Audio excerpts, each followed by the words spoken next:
Good morning. I gotta admit, this morning I'm struggling.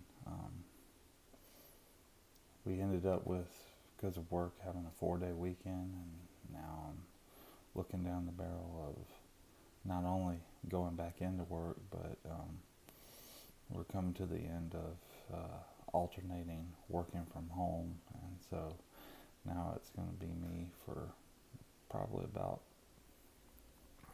a week and a half or 2 weeks straight going into the office, and it's been a while since I've made that kind of commute. But I was reminded of something that we had in our Sunday morning Bible study Sunday.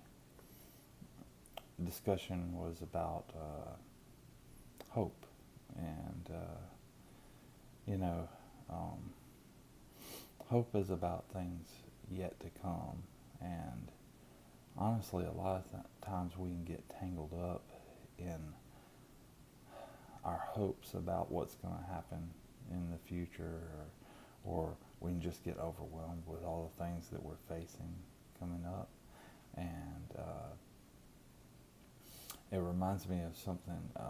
One, there's a verse and passage, it's actually in the love chapter, and it says, "These three things remain: faith, hope, and love, but the greatest of these is love." And you're like, well, aren't they all about the same? It's a matter of the fact that the other two eventually will subside and not be as necessary, because faith, eventually you'll see the source of your faith, and so then you don't really have to have faith when you're in the presence of the source of your faith. Then there's hope.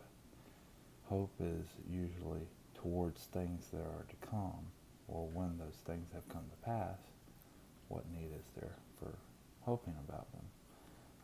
But love is a thing that you'll need no matter what. And so when you think about those things, it reminds me of another discussion within fitness, running, ultra running especially, about living in the moment. A lot of times people say, how can you do those huge distances or miles? Well, I hadn't done any in quite a while, but when I was doing them, there was one thing that was almost an absolute. If you're going to do even just a 50K, when it comes to ultramilers, that's 31 miles. A marathon's only 26.2 miles by comparison, so you basically got about 5 more miles than a marathon when you're doing a 50K. But you can't, even when you're doing a marathon, you can't focus on how many miles are left to go. And if you start thinking that way, you mentally beat yourself before you've ever gotten going. And it's happened to me a few times in races. I've got the ever so dreaded DNF, or did not finish, because I got in my own head, and just it became an insurmountable thing before I even got to that point. And so they have a saying, run the mile that you're in. In other words, be mindful of the present, what's going on with your body, what's going on with what you're doing right then, and let tomorrow worry about tomorrow, or the miles ahead worry about the miles ahead.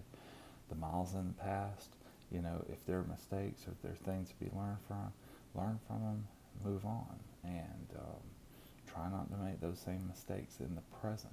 But that's kind of the relationship: faith, hope, and love. Our faith is based on the experience of how we have walked with different things in the past. Our hope is our belief in what can happen in the future. But our love is that steam and that engine, our passion that drives us for the things that we're facing day by day. So, just a little thought. Till next time, keep it PG.